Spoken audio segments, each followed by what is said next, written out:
Bismillahirrahmanirrahim. Assalamualaikum warahmatullahi wabarakatuh.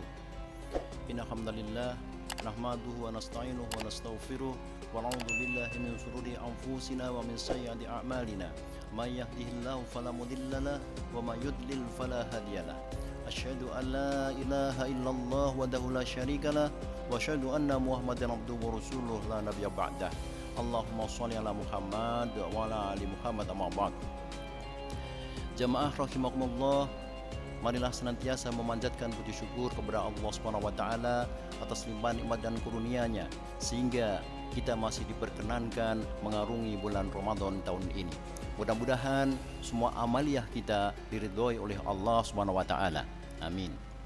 Salawat dan salam semoga senantiasa terlimpah dan tercurahkan kepada Rasulullah Nabiullah Muhammad SAW, kepada keluarganya, kepada para sahabatnya, dan kepada siapa saja yang mengikuti sunnahnya hingga hari kiamat kelak.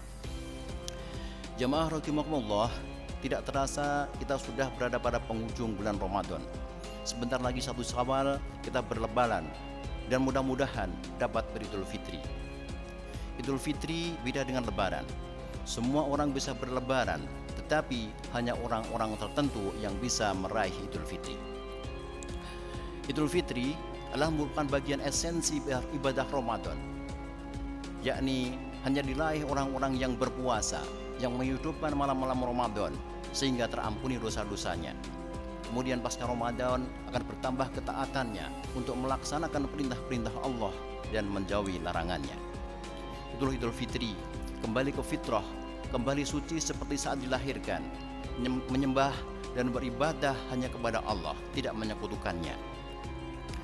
Setelah fitrah teraih kembali, maka menjaga fitrah itu harus kita upayakan. Untuk itu, maka alangkah baiknya kalau kita bahas tentang fitrah terlebih dahulu. Makna fitrah secara sederhana dimaknai sebagai suci atau bersih, termasuk bersih dari dosa. Sebagaimana dalam suatu hadis, kullu mauludi yuladu 'alal fitrah fa abawahu yuhawidanihi aw yunasiranihi aw yumajisanihi.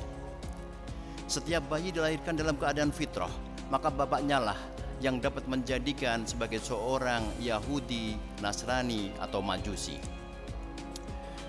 Dengan demikian maka disampaikan bahwa fitrah adalah suci, bersih dari dosa. Setiap manusia lahir itu bersih dari dosa dan tidak ada dosa warisan. Pengertian fitrah selanjutnya adalah mengarah pada asal kejadian atau kondisi awal setiap manusia lahir. Berkenaan dengan ini ada beberapa pendapat, yakni fitrah adalah kecenderungan kepada tauhid dan fitrah adalah Islam. Imam Al-Marwazi menafsirkan surat Ar-Rum ayat 30 bahwa fitrah adalah kecenderungan kepada tauhid. Dan ini diperkuat pada surat Al-A'raf ayat 102. Dan ingatlah ketika Tuhanmu mengeluarkan dari sulbi anak cucu Adam, keturunan mereka, dan Allah mengambil kesaksian seraya berfirman, Alastu birabbikum, bukankah aku ini Tuhanmu? Qalu bala syahidna, mereka menjawab, betul, Tuhan kami bersaksi. Antakulu yaumal qiyamati inna kunna an hadza ghafilin. Yang demikian itu agar di hari kiamat nanti kamu tidak mengatakan sesungguhnya kami tidak pernah diberi peringatan tentang keesaan Tuhan. Pernyataan tauhid ini pun juga diperkuat pada surat Az-Zumar ayat 38. Wala in sa'altahum man khalaqas samawati wal arda la yaqulunallah. Dan sungguh jika engkau tanyakan kepada mereka, siapakah yang menciptakan langit dan bumi, niscaya mereka menjawab Allah.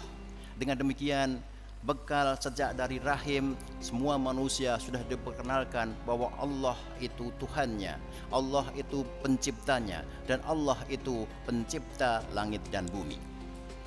Itulah bekal tauhid yang sudah diperkenalkan oleh Allah sejak di dalam rahim. Kemudian yang berikutnya adalah fitrah adalah Islam. Menurut Ibnu Hajar Al-Asqalani, pendapat yang paling masyhur bahwa fitrah adalah Islam.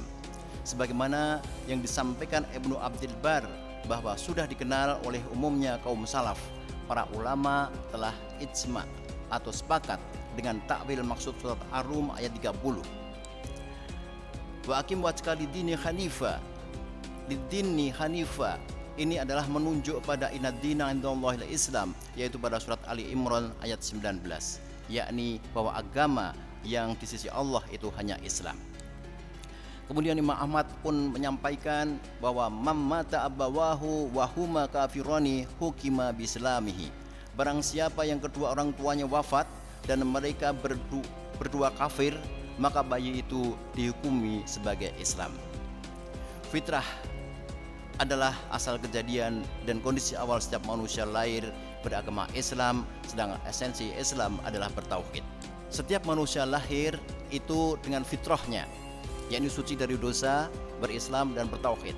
Tapi kemudian ketika lahir dipengaruhi oleh lingkungan, demikian pula akan dipengaruhi oleh setan. Sebagaimana hadis qudsi di mana Rasulullah bersabda, Allah berfirman, "Wa inni khalaqtu ibadi khunafa'u kullahum." Sesungguhnya aku menciptakan para hambaku semua dalam keadaan hanif, lurus dan cenderung pada kebenaran. Wa innahum atadhum syayatin, dan sungguh kemudian para syaitan mendatangi mereka. Fatstalatuhum an dinihim, lalu memalingkan mereka dari agama mereka. Jemaah sekalian, fitrah setelah lahir dipengaruhi oleh internal dan eksternal. Oleh karena itu, untuk menjaga fitrah secara internal adalah kita harus mempunyai tekad, kemauan dan kemampuan hanya menyembah Allah dan tanpa menyekutukannya. Kemudian yang kedua, taat kepada Allah dan Rasulnya. Dan yang ketiga, mengendalikan hawa nafsu. Kemudian secara eksternal, maka kita harus mengupayakan lingkungan yang islami, baik itu lingkungan keluarga, masyarakat, lingkungan pendidikan maupun lingkungan keluarga. Pada faktor internal bisa kita perhatikan pada surat An-Nisa ayat 36.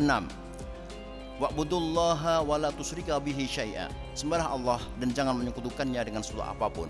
Kemudian pada surat Al-Imran ayat 14, yu'yina linnasi kubusyawati minan nisa'i wal banina wal qanatiril muqantarah. Dijadikan indah pandangan manusia terhadap apa yang diinginkan berupa perempuan-perempuan, anak-anak dan harta yang banyak. Kemudian kita perlu ingat Luqman Al-Hakim pernah berpesan kepada anaknya, "Wahai anakku, jika perutmu penuh dengan makanan, maka pikiranmu tidur dan anggota badanmu akan malas untuk beribadah." Kemudian faktor eksternal, kita harus membuat keluarga kita menjadi keluarga Islami. Ku anfusakum wa ahlikum naro. Jagalah dirimu dan keluargamu dari api neraka. Yang terakhir, hadis riwayat Bukhari dan Muslim, teman yang baik dan buruk itu ibarat penjual minyak wangi dan seorang pandai besi. Penjual minyak wangi, paling tidak kita bisa beli minyak wangi darinya. Kalaupun tidak, kita tetap mendapatkan bau harum darinya. Adapun pandai besi, percikan apinya dapat mengenai pakaian kita, akan tetapi kita akan mendapatkan bau asap yang tidak sedap. Kita harus pintar memilih teman karena pengaruhnya amat sangat besar. Oleh karena itu, marilah kita hanya menyembah kepada Allah dan tidak menyekutukannya, taat Allah dan Rasulnya, mengendalikan hawa nafsu, benar memilih teman dan komunitas yang Islami agar kita dapat selamat dunia dan akhirat. Kurang lebihnya mohon maaf. Billahi taufiq wal hidayah. Assalamualaikum warahmatullahi wabarakatuh.